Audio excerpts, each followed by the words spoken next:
మన దేశాన్ని ముక్కలు చేయడానికి, దేశంలో మత గొడవలు, కుల గొడవల్ని పెంచడానికి అనేక విదేశీ శక్తులు పనిచేస్తున్నాయి. అలా చేసే వారిలో మొదటి స్థానంలో పాకిస్తాన్ ఉంటే ఇప్పుడు వీళ్లకు బంగ్లాదేశ్ కూడా తోడైంది. ఇదిగో ఈ ముసలోడి అండర్లో బంగ్లాదేశ్ ఒక ఉగ్రవాద దేశంగా, కంప్లీట్ యాంటీ ఇండియాగా మారింది. మన దేశంలో ఉన్న అన్ని మతాల ప్రజలు యూనిటీగా ఉండాలని మీరు కోరుకునే వాళ్ళైతే ఈ వీడియోని పూర్తిగా చూడండి. అండ్ ఈ ఇన్ఫర్మేషన్ని ప్రతి భారతీయుడికి తెలిసేలా మీ ఫ్రెండ్స్ అండ్ ఫ్యామిలీ అందరితో షేర్ చేయండి. ఈ వీడియోలో మనం చాలా ఇంపార్టెంట్ విషయాల్ని తెలుసుకోబోతున్నాం. రీసెంట్గా మీ అందరికీ తెలిసే ఉంటుంది, మహారాష్ట్రలోని నాగ్పూర్లో హిందూ ముస్లిం గొడవలు జరిగాయి. ఈ గొడవల్లో కొందరు ప్రాణాలు కోల్పోయారు అండ్ వందల మందిని పోలీసులు అరెస్ట్ చేశారు.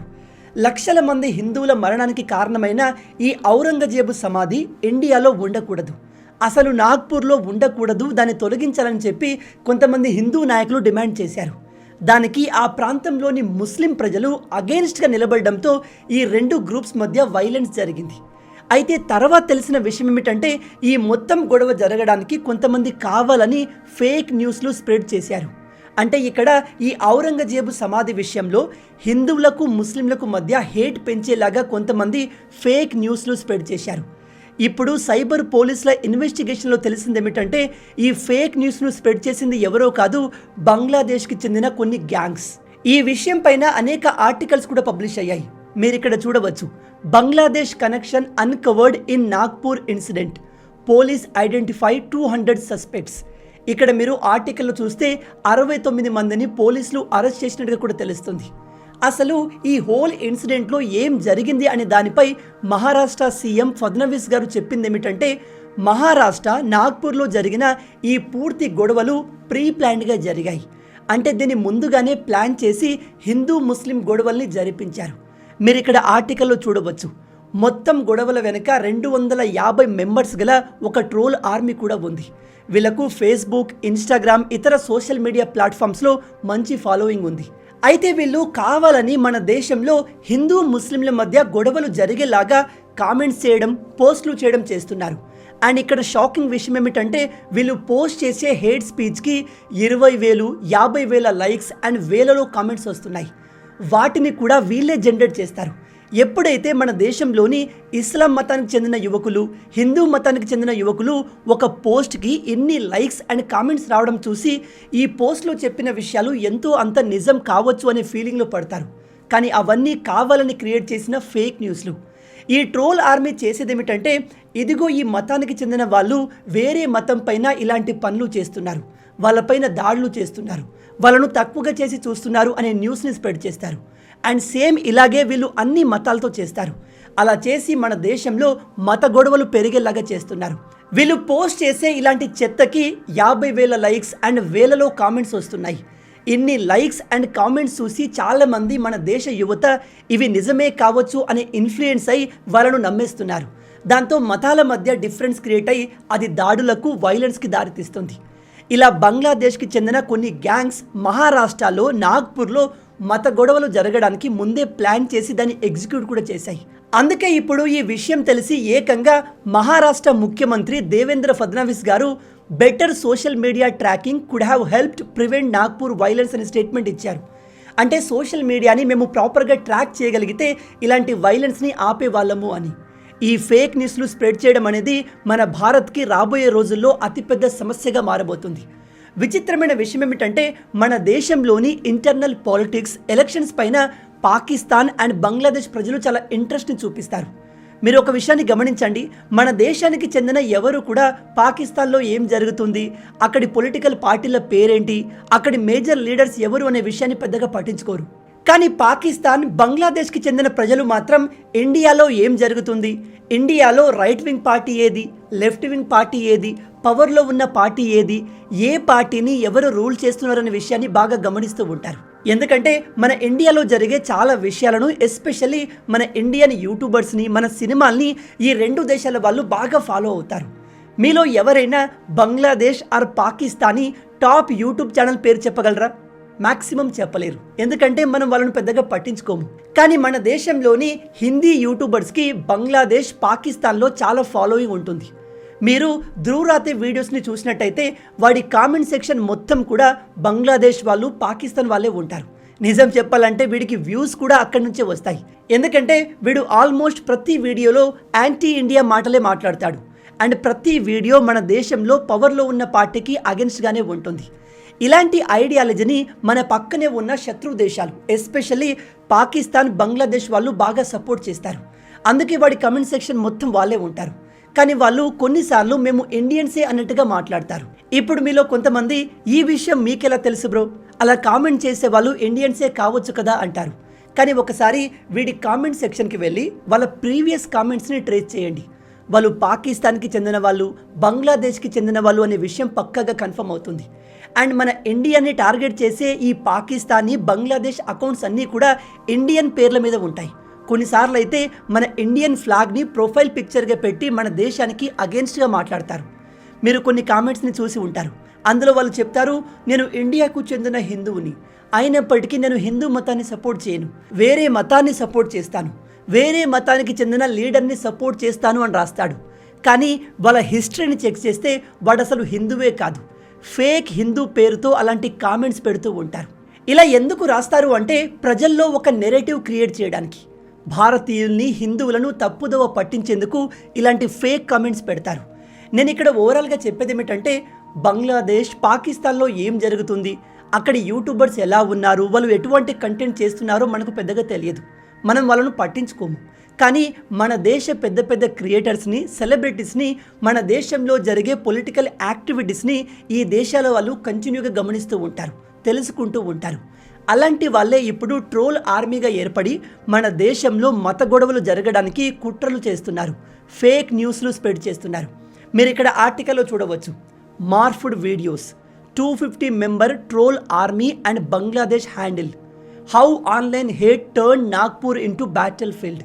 అండ్ ఇక్కడ ఇంకో షాకింగ్ విషయం ఏమిటంటే, నాగ్పూర్లో ఈ గొడవ జరగడానికి ప్రధానమైన కారకుడు ఫాహిమ్ ఖాన్ అనే వ్యక్తి. వీడు ఆ ప్రాంతంలో బుర్కాలు అమ్మే ఒక చిన్న వ్యాపారి. కానీ ఇంత పెద్ద గొడవ జరగడానికి మొత్తం వీడే మాస్టర్ మైండ్. ఈ విషయాన్ని పోలీసులే రివీల్ చేశారు. అలాగే మహారాష్ట్ర పోలీసులకి ఈ నాగ్పూర్ గొడవ జరగడానికి భారీగా ఫేక్ న్యూస్లు క్రియేట్ చేసి స్ప్రెడ్ చేసిన అనేక బంగ్లాదేశీ ఫేస్బుక్ అకౌంట్స్ దొరికాయి. మన భారతీయ పోలీసులు ఐపీ అడ్రస్లను ట్రేస్ చేసి వాళ్ళు ఏ దేశానికి చెందిన వాళ్ళు ఐడెంటిఫై చేస్తున్నారు. అలా మ్యాక్సిమం బంగ్లాదేశీ పేజీలే దొరికాయి.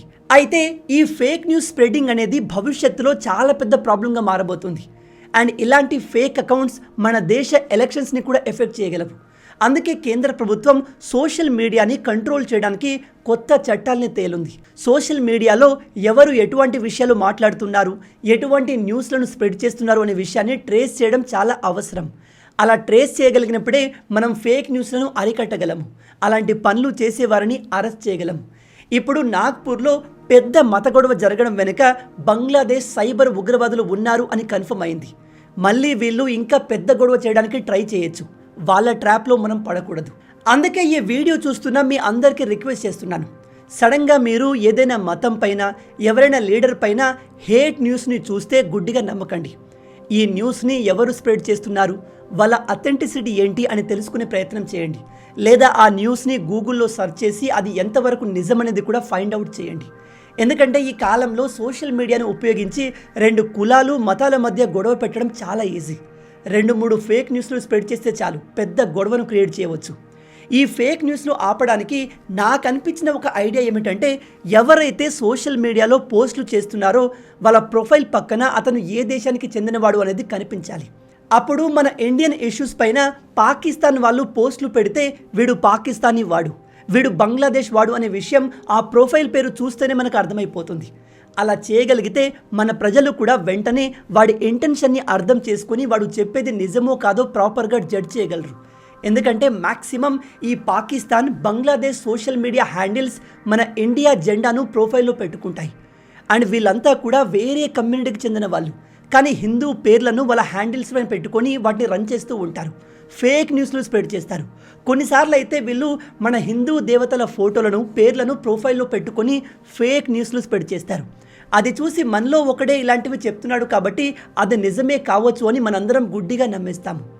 అందుకే నేను మీకు మళ్ళీ రిక్వెస్ట్ చేస్తున్నాను, ఈ పాకిస్తాన్, బంగ్లాదేశ్ వాళ్ళు జీవితంలో తమ దేశాల్ని అభివృద్ధి చేయలేరు.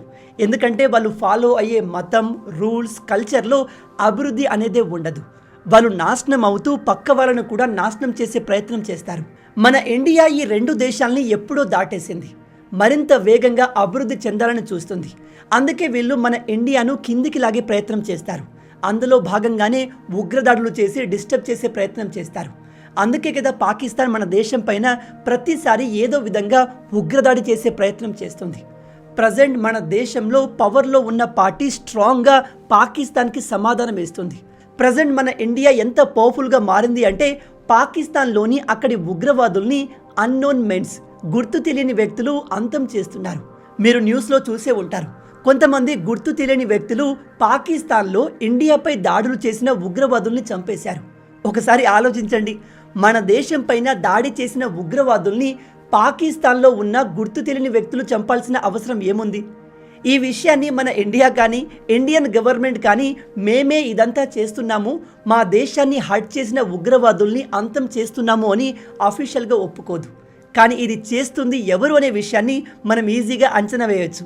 ఇక చివరగా మీ అందరికీ నా రిక్వెస్ట్ ఏమిటంటే, ఏదైనా సెన్సిటివ్ విషయం పైన మీకు సోషల్ మీడియాలో పోస్ట్ కనిపిస్తే వెంటనే దాన్ని నమ్మకండి. దాన్ని పోస్ట్ చేసింది ఎవరు, ఆ పర్సన్ క్రెడిబిలిటీ ఏంటి, ఆ న్యూస్లో ఎంత నిజం ఉంది అనే విషయాన్ని కనుక్కునే ప్రయత్నం చేయండి.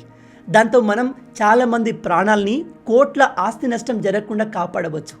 కేవలం ఈ ఒక్క విషయంలోనే కాదు, ఇంకా చాలా విషయాల్లో బంగ్లాదేశ్ అండ్ పాకిస్తాన్లు మన ఇండియా పైన కుట్రలు చేస్తున్నాయి. ప్రజెంట్ బంగ్లాదేశ్ ఇదిగో వీడి అండర్లో ఎంతో డేంజరస్గా మారింది. అక్కడి మన హిందువుల పరిస్థితి ఎలా ఉంది, వాళ్ళపైన దాడులు ఎలా జరుగుతున్నాయో మీ అందరికీ తెలిసే ఉంటుంది. వీళ్ళు మన ఇండియాని, ఇండియన్ ప్రజల్ని డివైడ్ చేయడానికి చాలా ప్రయత్నాలు చేస్తున్నారు. కాబట్టి ఎట్టి పరిస్థితుల్లో వాళ్ళ మాయలో పడకండి.